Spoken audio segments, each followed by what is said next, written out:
Pasteur Clermont, juste avant qu'il parte en Haïti, il cédulait les dimanches, puis tout ça pour qu'on se relaye pour le remplacer. Puis on a regardé les dates, fait que là, il a dit le 17 avril, j'ai dit, bah c'est bon, je suis en congé, sauf que j'ai pas réalisé tout de suite que c'était Pâques. Fait que moi, je me suis dit, bon, en tout cas, j'avais planifié quelque chose, puis tout ça, mais là, avec Pâques, j'ai été obligé de me rajuster un petit peu. Pâques, en fait, qu'est-ce qu'on fête? On fête le chocolat, le retour du printemps. Qu'est-ce qu'on fête exactement? La résurrection. Ce qui est particulier, c'est que quand on regarde les annonces, quand on regarde le monde publicitaire, ben on voit justement les chocolats de Pâques, il va y avoir une chasse au trésor de Pâques, etc. Mais qu'est-ce que c'est exactement Pâques?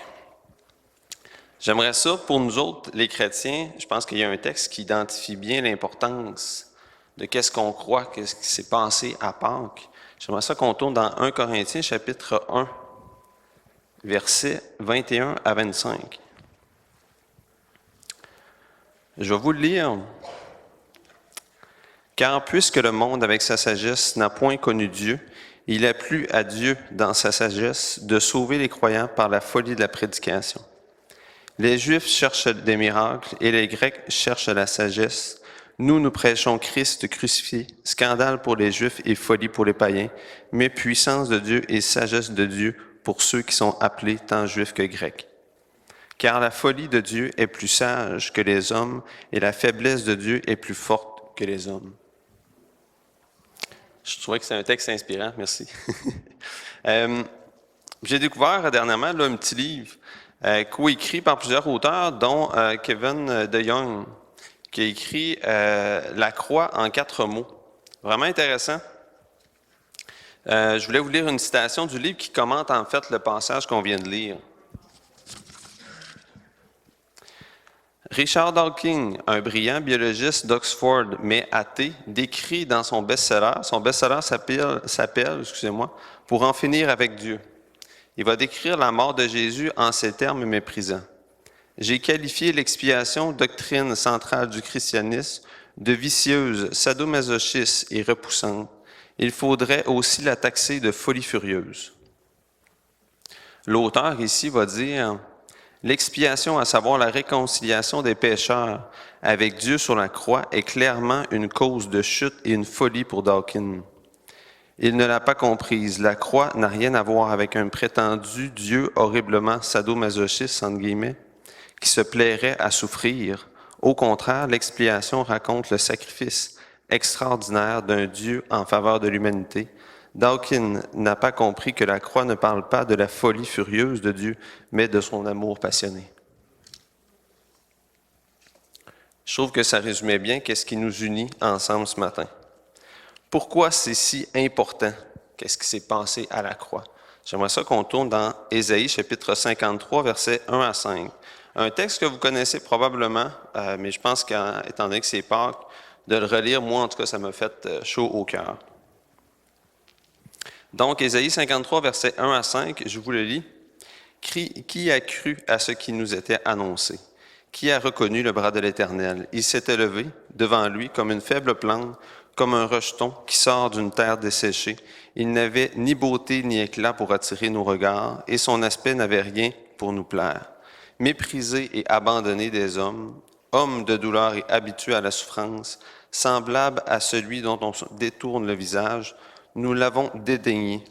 Nous avons fait de lui aucun cas. Cependant, ce sont nos souffrances qu'il a portées, c'est de nos douleurs qu'il s'est chargé, et nous l'avons considéré comme puni, frappé de Dieu et humilié.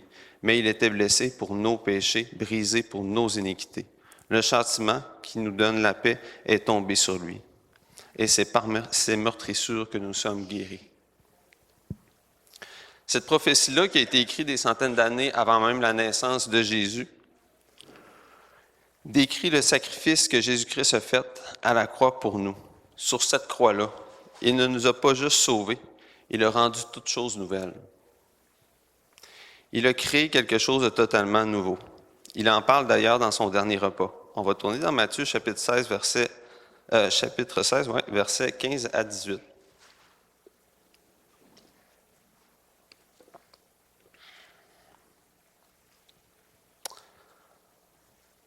C'est Jésus qui parle. « Et vous, leur dit-il, qui dites-vous que je suis? » Simon-Pierre répondit, « Tu es le Christ, le Fils du Dieu vivant. » Jésus, reprenant la parole, lui dit, « Tu es heureux, Simon, fils de Jonas, car ce ne sont ni la chair et le sang qui t'ont révélé cela, mais c'est mon Père qui est dans les cieux. Et moi, je te dis que tu es Pierre, et que sur cette pierre, je bâtirai mon Église, et que les portes du séjour des morts ne prévaudront point contre elle. » Il y a quand même ici plus d'une leçon à tirer de ce passage-là. Mais on va prendre le temps de ce matin de l'explorer avec, si vous voulez, un gros exemple que Dieu nous a laissé à travers l'histoire. Tout d'abord, l'Église universelle sera constituée de quoi? Qu'est-ce que le texte nous dit? Ça va être constitué d'un ensemble de croyants qui professent que Jésus est le Christ, le Fils du Dieu vivant. La pierre est aussi une référence à la pierre angulaire, Jésus-Christ.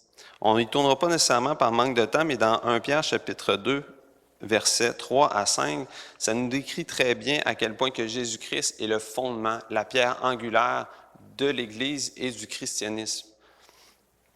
Donc, qu'est-ce qui nous rassemble ici? C'est-tu parce qu'on s'aime? C'est-tu parce qu'on est beau tout le monde? C'est-tu parce que... Ou il y a quelque chose de plus, il y a quelque chose d'autre? C'est Christ, la pierre angulaire, qui nous rassemble tous ici, et son sacrifice à la croix. C'est pour ça qu'on est ici.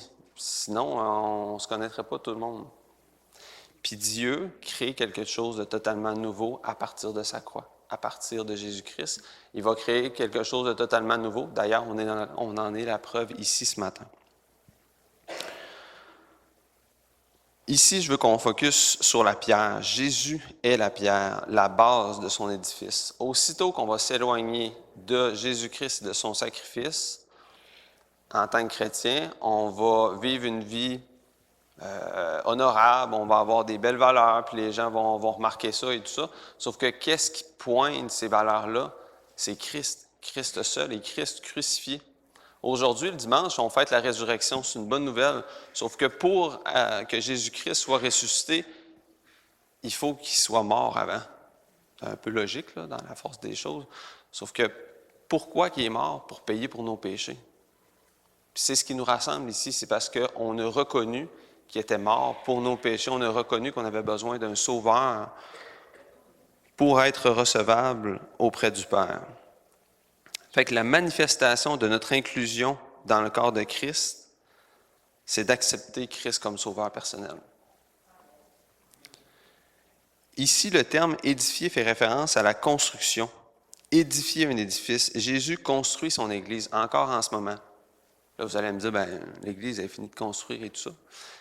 Ici, on parle de quelque chose de spirituel, on parle des cœurs. Christ construit littéralement quelque chose de nouveau qu'il n'y avait pas. Il a commencé une seconde création à la croix. Fait que c'est quoi l'Église? C'est-tu des gens qui sont plus purs que les autres? Non, hein? Merci de me le confirmer, moi aussi. C'est-tu un rassemblement de papes, de diacres ou encore de pasteurs? C'est-tu une assemblée? Non, c'est une assemblée de témoins. On est seulement les témoins de Christ, de qu'est-ce qu'il a fait il y a 2000 ans et de qu'est-ce qu'il fait jour après jour en continu dans nos vies. Sur le témoignage des apôtres, Christ bâtira son Église. Quel témoignage des apôtres? Qu'est-ce qu'ils disaient eux autres? Ils disaient comme Pierre, « Tu es le Christ, Christ crucifié. » C'est le fondement de l'Église. Dans Matthieu, chapitre 16, verset 18, le verset qu'on a lu tantôt, le texte, je crois, a été utilisé à tort par l'Église catholique romaine pour définir le fait qu'il y avait une succession à partir des apôtres, une succession qui était apostolique, c'est-à-dire que le premier pape, c'était Pierre, et puis ça s'est succédé. Puis, si vous voulez résumer cette idée-là, hors de l'Église, point de salut. On se faisait souvent dire ça, hors de l'Église, point de salut.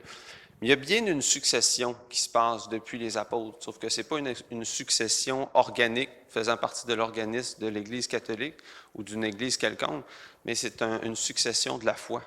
On a la même foi que les apôtres. Il y a 2000 ans, les apôtres proclamaient Christ crucifié. 2000 ans plus tard, on proclame encore la même chose. Nommez-moi une philosophie ou une pensée humaine qui n'a pas changé d'un iota depuis des millénaires.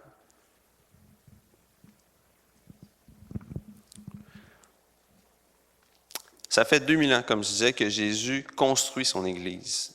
Au Québec, j'ai longtemps cru que nous avions grandi à l'ombre des grandes églises américaines. Mais nos racines sont plus loin que ça. Nos racines tirent justement à leur origine de l'Évangile lui-même. Il y a 2000 ans, Dieu a commencé, il a débuté une construction, une édification de son Église avec son sacrifice à la croix, puis il poursuit encore aujourd'hui. Fait qu'aujourd'hui, je ne parlerai pas d'une doctrine ou d'un passage biblique en particulier, quoi qu'on en a vu, mais je veux vous parler d'un témoignage que nous laisse l'histoire, que nous laisse en fait Dieu à travers l'histoire. On s'identifie, nous, comme étant les Canadiens français ou les Québécois. Puis comme je disais, souvent, j'ai eu une espèce de... Je me suis dit, bon, ben, Seigneur, tu nous as pris par la bande avec les églises américaines où tu as fait ton travail un petit peu par la bande. On est comme... sauf que Dieu avait un plan particulier pour nous au Québec. Puis j'aimerais juste ça vous en faire part là, ce matin. Là, je vois malheureusement pas l'heure. Je vais juste... pas vous garder trop longtemps. Fait que l'ensemble de l'histoire va commencer. En fait, je pense que vous êtes tous capables de vous remémorer qu'est-ce qui s'est passé à la Réforme avec Martin Luther. La Réforme a recommencé là. Qu'est-ce que c'était la Réforme? Ça a été un retour vers l'Évangile, un retour vers l'enseignement des apôtres, fait premièrement par Martin Luther, mais il y a eu d'autres réformateurs, là. Il y a eu Zwingli, puis il y a eu aussi Calvin, qui ont réagi en même temps face à l'abus, si vous voulez, de ce qui se passait à cette époque-là, des indulgences et tout ça.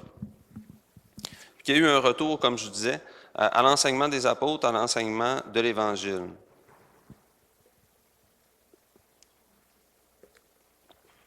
Est-ce que vous savez, les réformateurs français, comment est-ce qu'ils s'appelaient?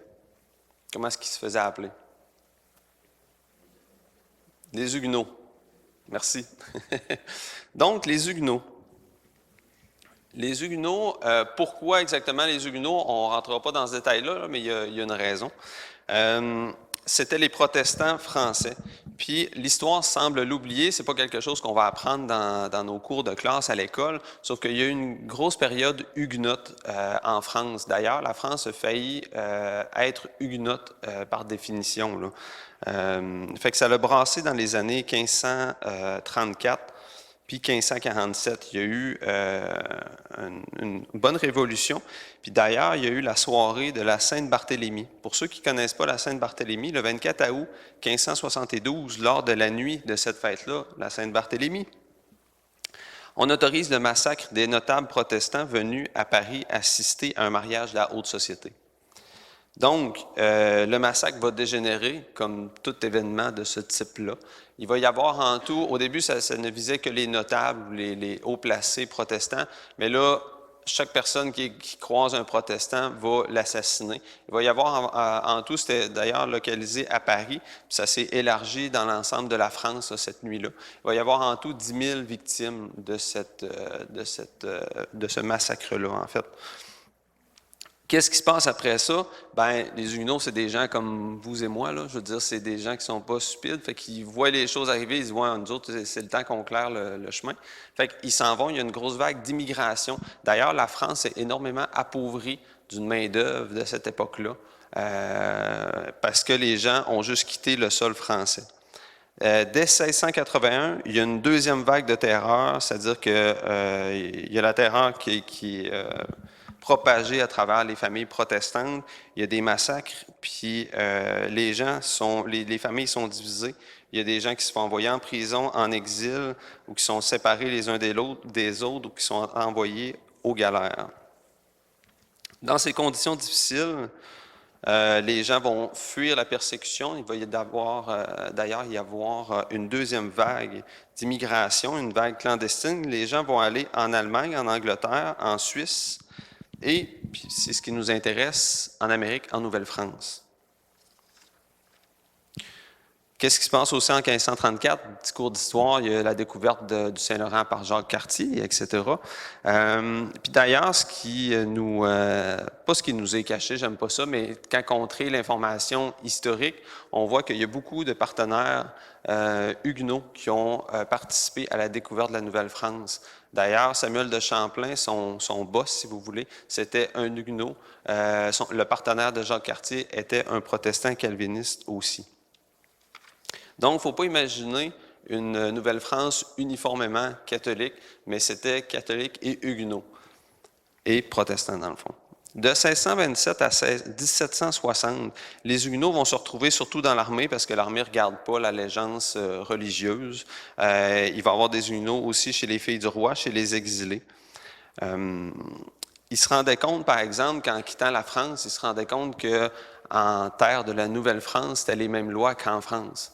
Fait que, il y avait les mêmes lois de limitation. Fait qu'il y a beaucoup de gens, d'ailleurs, qui étaient arrivés en Nouvelle-France, qui ont quitté, justement, la Nouvelle-France puis qui sont partis aux États-Unis.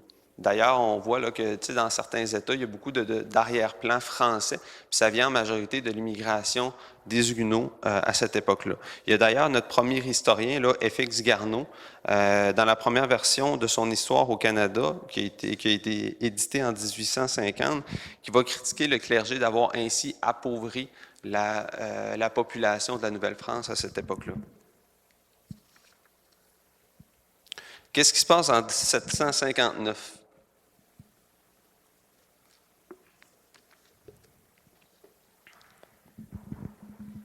La bataille des plaines d'Abraham.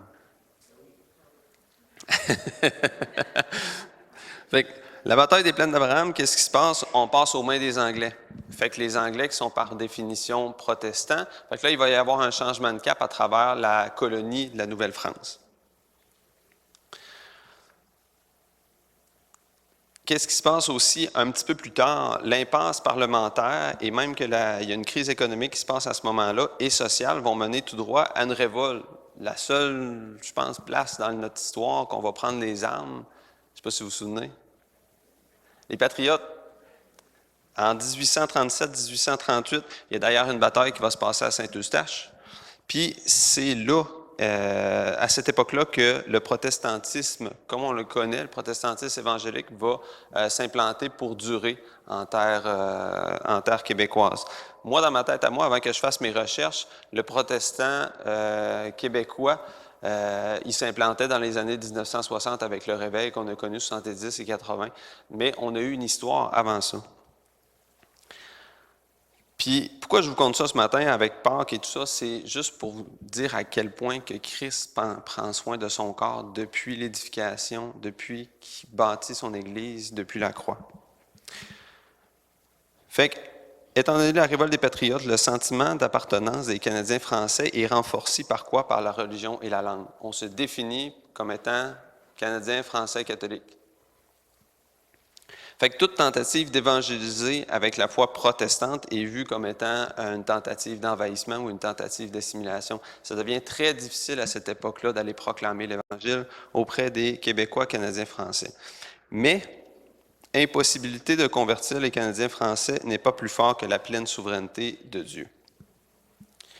Il y a un réveil européen qui va se passer en Suisse. D'ailleurs, je suis vraiment béni de voir qu'il y a des gens d'origine suisse parmi nous parce que c'est un autre beau clin d'œil que nous laisse l'histoire. Les Suisses ont été utilisés par Dieu auprès du peuple canadien, français, québécois pour recevoir l'Évangile. Fait que c'est une bénédiction qu'on retrouve ça un petit peu là, dans notre Église. On qualifiera de réveil un mouvement de renouveau religieux issu du méthodisme à la fin du 18e siècle, excusez-moi. Puis ça va valoriser une adhésion personnelle de la foi. Puis ce réveil-là va atteindre la Suisse en 1817. Fait que la Suisse, il va y avoir des gens qui vont se convertir, il va y avoir plusieurs personnes qui vont s'éveiller aussi à vouloir aller en terre missionnaire. Qu'est-ce qu'ils vont décider? Ils vont décider d'aller proclamer l'Évangile chez les Autochtones du Sioux dans le Haut-Mississippi. Cette orientation va finir par toucher les Canadiens français. À cause du trajet de l'époque, on passait 2 mois de navigation en mer, on arrivait à New York, puis on remontait jusqu'à la Saint-Jean et à Montréal. De là, on se dirigeait vers le Mississippi. En 1834, le couple d'Henri Olivier, missionnaire suisse en route vers le Haut-Mississippi, va être arrêté, va s'arrêter à Montréal. Puis à Montréal, il y a des pasteurs anglophones qui vont aller les approcher pour qu'ils proclament l'Évangile auprès des Canadiens français, étant donné la connexion avec la langue française. Fait qu'ils vont s'établir là, ils vont rester là un bon bout de temps, puis ils vont appeler l'année suivante des gens à leur rescousse, soit Henriette Feller. Madame Henriette Feller est vraiment une dame, là, je disais à rencontrer, elle est décédée, là, mais à connaître. Elle va venir aussi avec son partenaire de mission. Il n'y aura pas d'histoire d'amour entre ces deux-là. Ils vont vraiment tout consacrer là, pour l'annonce de l'Évangile auprès des Québécois, des Canadiens français. Son partenaire, ça va être Louis Roussy, qui est originaire aussi de la Suisse. Fait que tous les deux là, vont s'investir corps et âme tout le restant de leur vie, en fait, pour proclamer l'Évangile auprès des Canadiens français. Henriette Feller, qui a vécu de 1800 à 1868, est née en Suisse, puis c'est vraiment une femme d'envergure qui gère plusieurs projets sur le même front. C'est vraiment particulier. Il y a une biographie qui est sortie tout dernièrement là, de elle. Elle a été mariée pendant 5 ans, puis durant les 5 premières années de son mariage, elle a perdu son mari, sa fille, sa sœur, sa mère, puis elle-même a failli mourir de la typhoïde.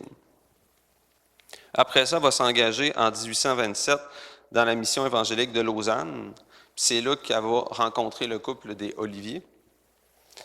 Puis elle est considérée, mais là, j'ai lu ça dans mes recherches, mais elle est considérée comme la fondatrice du protestantisme de la langue française au Québec. Mais moi, je n'avais jamais entendu parler d'elle.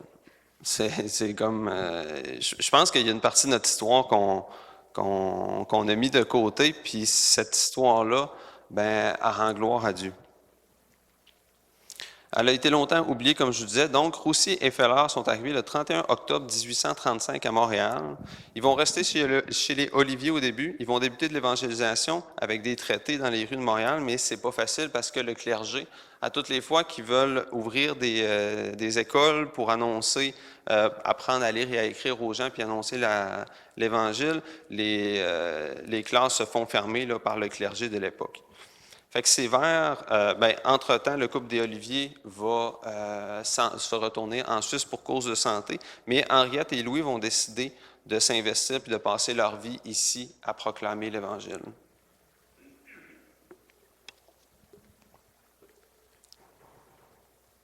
Fait qu'ils vont tenter, comme je disais, à plusieurs reprises, mais ils se font fermer la porte au nez. Le clergé catholique qui contrôle les villes, c'est plus vers les régions de la colonisation que les protestants vont se diriger. Il y a, dans le fond, à Saint-Blaise, qui est à une quinzaine de kilomètres de Saint-Jean-sur-Richelieu, il n'y a pas de paroisse catholique organisée, fait qu'Henriette et Louis vont réussir à regrouper une trentaine puis une cinquantaine de personnes autour d'eux, puis commencer une petite paroisse protestante là, à cette époque-là. Puis d'ailleurs, ils vont débuter des cours du soir ils vont louer le grenier d'une maison, la famille Lévesque, qui n'est pas la famille là, de M. Lévesque qu'on connaît, mais la maison existe encore aujourd'hui, on peut la visiter. Puis ils vont se servir de ce grenier-là. Madame Feller va faire des cours du soir pour les jeunes, puis les moins jeunes aussi, pour apprendre à lire et à écrire, beaucoup d'analphabétisme à cette époque-là.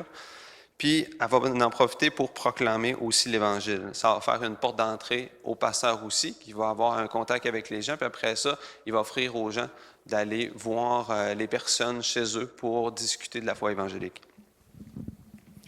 Fait que c'est comme ça que la mission de la Grande Ligne a vu le jour à travers l'œuvre de Henriette et de Louis, pasteur Louis Roussy. D'ailleurs, Roussy va demeurer pasteur de l'Église de la Grande Ligne jusqu'à sa mort en 1880. Puis l'Église existe encore aujourd'hui, qui a été rebaptisée l'Église du Roussy Memorial. Je suis allé voir sur Internet et tout, ça a l'air vraiment intéressant. On pourrait faire un pèlerinage en gang pour aller voir ça. Henriette Feller poursuit son œuvre, puis elle a continué de donner des cours, puis petit à petit, c'est devenu une institution d'enseignement protestant pour filles et garçons. Puis il y a plusieurs pasteurs qui ont été formés dans cette institution-là. Il y a en fait 7000 étudiants qui ont passé de 1836 à 1915 dans cette institution d'enseignement-là. L'institution aurait fermé pour des causes financières en 1967, puis elle aurait été là, la proie des flammes une année plus tard. Moi, j'avais jamais entendu parler de ça. Fait que, en tout cas, j'espère que ça vous intéresse. Avez-vous déjà entendu parler de Charles Chiniki? Ouais. Moi, Charles Chiniki, je ne le connaissais pas du tout. Il y a ma grand-mère qui nous appelait mes petits Chiniki, moi puis mon frère. Puis je me suis toujours en fait demandé pourquoi. Puis je me suis dit, c'est parce qu'on est protestants puis tout ça, mais non, j'ai regardé sur Internet, puis Chiniki, c'est un patois québécois qui est moins connu ici, là, mais c'est un patois québécois qui veut seulement dire mon petit agaceux ou mon petit schnappant, si vous voulez. Là. Fait qu'on elle nous appelait les Chiniki, fait que je me disais, il me semble que j'ai entendu ça à quelque part. Fait à cette époque-là, dans les années 1800, les Québécois, ils vivent très humblement.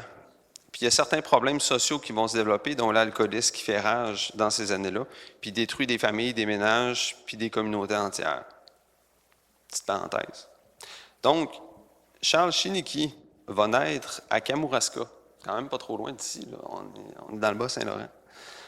Le 30 juillet 1809. En 1820, Charles, on va l'appeler Charles intimement, est allé étudier à Saint-Thomas, qui est aujourd'hui Montmagny. Puis dès son enfance, Chiniki va être confronté à son salut puis aux exigences pour l'obtenir. Comment être juste aux yeux d'un Dieu qui est saint. Puis ça va l'obséder toute sa vie. Il va d'ailleurs vouloir devenir prêtre, vouloir devenir curé pour justement travailler à son salut. Fait que Charles Chiniki a été ordonné prêtre dans la cathédrale de Québec le 21 septembre 1833. En 1834, il est nommé vicaire de Saint-Roch de Québec. Puis, dans la région où il est nommé vicaire, il se retrouve une prison puis un hôpital. Fait qu'il dit, je vais gagner mon salut, je vais gagner mon ciel. Il s'investit corps et âme à soigner les malades, soigner les gens à l'hôpital, puis les gens, les prisonniers, mais il ne trouve pas l'assurance de son salut. Ça va le hanter là, une bonne partie de sa vie. Il se fait demander en 1858 de devenir le curé de Beauport. Fait que quand il arrive à Beauport, il se rend compte qu'il y a vraiment un gros problème de boisson qui est généralisé à cet endroit-là. Fait que Chiniki va débuter ce qu'on appelle des sociétés de la tempérance, comme les AA, mais non anonymes, là, dans le fond de l'époque. Fait que les gens vont venir écouter qu'est-ce que Charles Chiniki a à dire sur le vœu d'abstinence de l'alcoolisme. Puis les gens, si vous faites des recherches sur Charles Chiniki, les gens parlent dans les journaux de l'époque, là, justement, il est surnommé l'apôtre de la tempérance. Fait qu'il se bat vraiment contre l'alcoolisme. Fait qu'il voit quand même un résultat. À Beauport, qu'est-ce qui se passe? Le territoire, les terres sont recultivées, les gens ont de l'argent, les maisons sont restaurées. Il voit vraiment un fruit de son travail.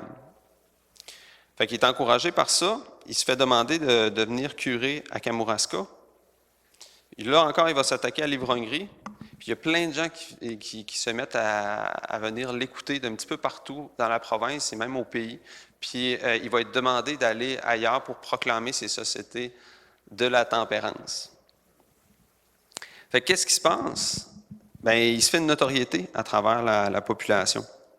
Puis, qu'est-ce qui se passe aussi? Il constate que l'Église catholique est atteinte des mêmes maux, MAUX, là, que la population. Fait que ça le décourage. Il dit, ça se peut pas que ce soit l'Église de Jésus-Christ. Qu'est-ce qu'il va faire? Il va quitter ses paroisses, puis il va s'en aller dans un ordre monastique pour essayer de découvrir comment acquérir son salut. Il se rend compte encore une fois que c'est les mêmes péchés, les mêmes vices entourent les gens qui font partie du monastère. Ça lui est demandé un petit peu plus tard par son évêque d'aller combattre les hérétiques. C'est qui les hérétiques? C'est les Suisses qui viennent évangéliser les Québécois français, les Canadiens français. Fait qu'il va aller combattre les hérétiques, il va aller monter la population contre eux autres. Puis là, il dit, crime, j'ai combattu pour l'Évangile, pour Dieu, pour l'Église catholique, mais il n'y a pas l'assurance de son salut. En 1851, il y a le curé, l'évêque de Chicago, en fait, qui lui demande de débuter une colonie à Sainte-Anne qui se retrouve présentement aux États-Unis. Fait qu'il décide d'y aller, il forme une colonie, puis là, il faut qu'il fasse serment d'allégeance à l'évêque de la place et à l'Église catholique. Il n'est pas capable. Il dit, mettez la Bible en premier, puis je vais faire serment d'allégeance.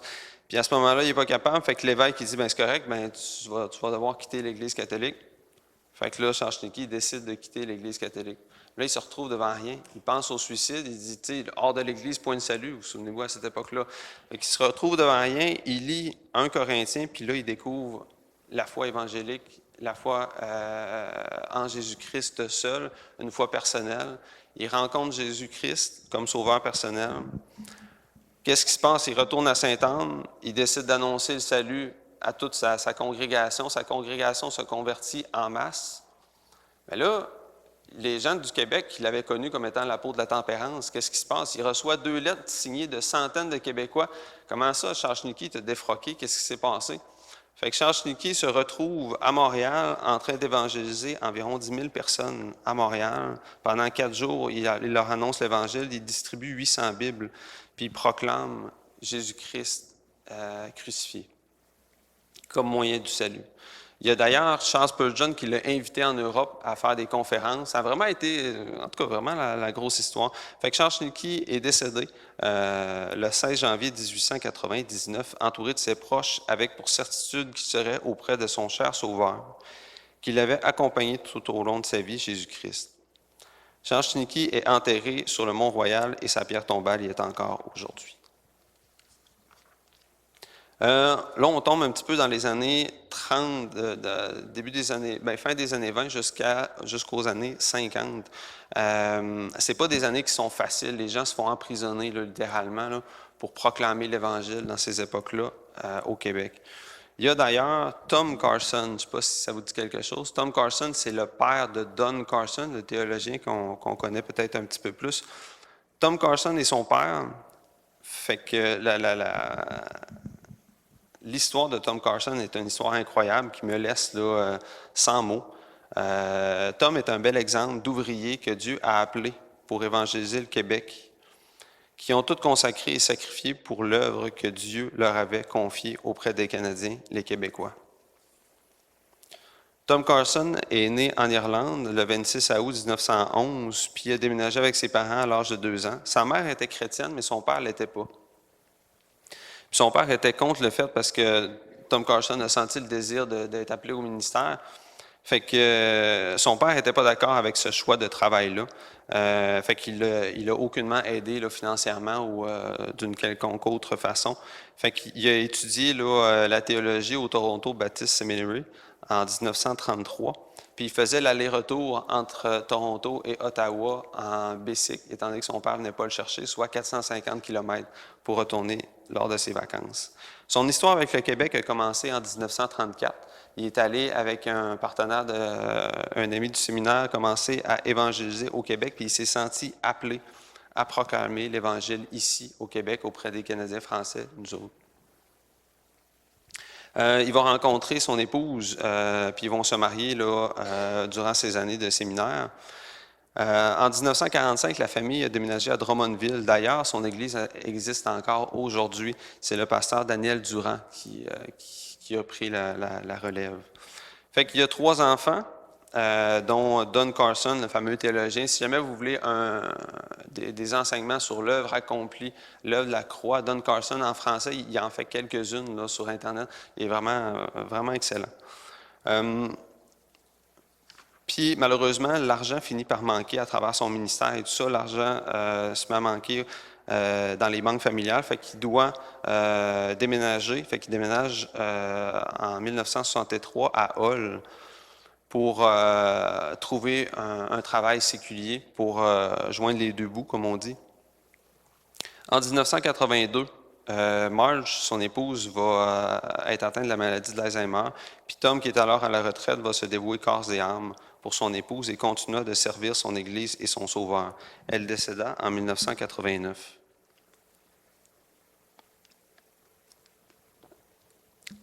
Tom Carson décéda le 26 octobre 1992. Mais si jamais vous n'avez pas été attentif jusqu'à maintenant, là, au moins d'être attentif pour ce petit témoignage-là. Moi, c'est venu me percuter à quel point que Dieu a utilisé des gens pour nous, pour évangéliser le peuple des Canadiens français. Fait que Tom Carson décéda le 26 octobre 1992. Sa famille se relayait à son chevet, mais il décéda quand personne n'était avec lui. Il décéda seul. Ayant donné sa vie à l'évangélisation du Québec, ce héros de la foi mourra seul. Son fils, Don Carson, qui a écrit sa biographie, va commenter cet événement-là. À son décès, il n'y avait aucune foule devant l'hôpital, aucun éditorial sur lui dans les journaux, aucune nouvelle de son décès à la télévision, aucune mention de lui au Parlement, aucune attention rendue par la nation. Dans sa chambre d'hôpital, il n'y avait personne à ses côtés. Seul le chuintement discret de l'oxygène sifflait encore vainement parce qu'il avait cessé de respirer et n'en aurait plus jamais besoin.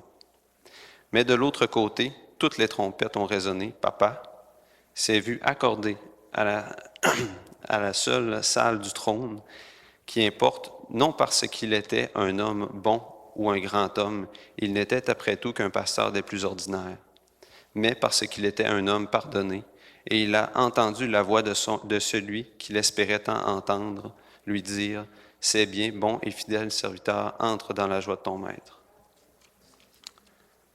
Fait que c'est ça. C'est juste pour vous dire à quel point, tu sais, des fois, on se sent isolé, on sent les Canadiens, les Québécois, c'est quoi qui nous définit. Bien, Dieu est venu nous chercher. Dieu est venu nous chercher à travers notre culture. Dieu est venu nous chercher comme qu'on est, individuellement autant que collectivement. Puis c'est ça la croix, c'est ça l'Évangile. Ce qui changea radicalement le visage du protestantisme au Québec, c'est le fameux réveil des années 70 et 80. Si on regarde en arrière, on pourrait dire « Ah, le réveil a eu lieu à cause de telle affaire et tout ça. » Mais moi, j'aime à dire, pas juste moi, là, mais j'aime à conclure que c'est la pleine souveraineté de Dieu. Que Dieu a appelé des gens, qu'il y avait des gens appelés à cette époque-là, puis que c'est ça. D'ailleurs, la majorité des dirigeants du mouvement de la Bible parle là, viennent de ce réveil-là. Si je me corrige, c'est possiblement dans ces années-là, Pasteur Jérôme, 80, 70, 80, ouais. Je pense Pasteur Luc aussi, Pasteur Clermont aussi, là, qui me racontait. Fait que c'est ce réveil-là qui est vraiment particulier, que Dieu a mis une onction particulière. D'ailleurs, Don Carson va commenter légèrement comment ça se passait à ce moment-là. Okay? Fait que je veux juste vous décrire là, l'ambiance de ces années-là. C'est Don Carson qui va écrire « J'ai terminé mon doctorat à l'automne 1975. En automne 1976, j'ai passé 10 jours à enseigner un module à Sherbrooke. Le mercredi soir, on m'a demandé d'enseigner l'étude biblique. Lors de la réunion de prière à l'église, j'ai demandé au pasteur combien de temps je devais parler. Il m'a répondu « Ces gens ont faim de la parole. Je ne parle jamais moins d'1 heure, et en tant qu'invité, vous devriez parler plus longtemps, bien sûr. » Je suis arrivé à 19h30. Environ 95 personnes étaient présentes. Peu après 20 heures, j'ai commencé à parler. J'ai terminé tout juste avant 21h30. Le pasteur a dit qu'il s'agissait d'une merveilleuse occasion pour poser des questions. Nous nous sommes agenouillés pour prier à 22h30.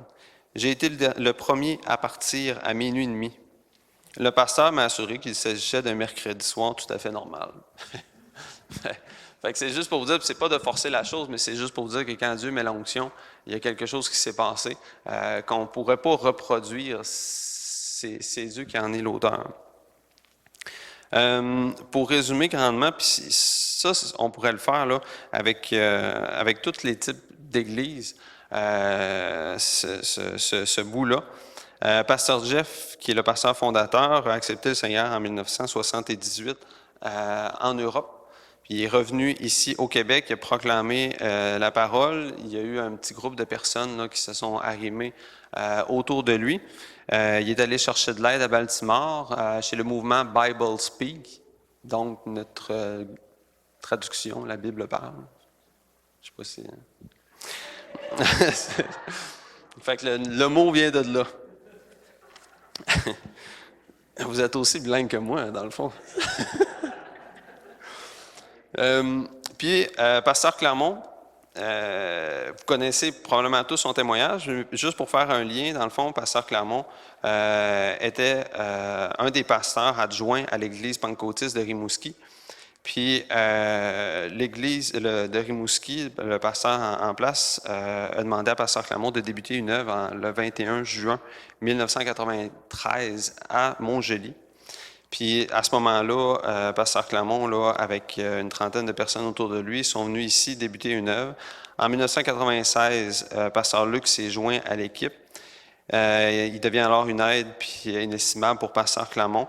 Puis aussi Pasteur Jérôme qui a joint l'équipe en 2003. J'avais pas l'année, Pasteur Marcus, en quelle année que vous êtes? En 2016, Pasteur Marcus et son épouse se sont joints à l'équipe. Puis je pourrais nommer chacun d'entre vous. On fait toute partie de l'histoire qui a été débutée à la croix. Fait que c'est ce que je veux mettre de l'avant. Cette croix-là qui prend vie dans chacune de nos vies a pris vie aussi à travers l'histoire. Puis Dieu s'en sert encore aujourd'hui pour faire des miracles. Fait que c'est ce que j'avais à vous dire. Merci beaucoup de votre écoute.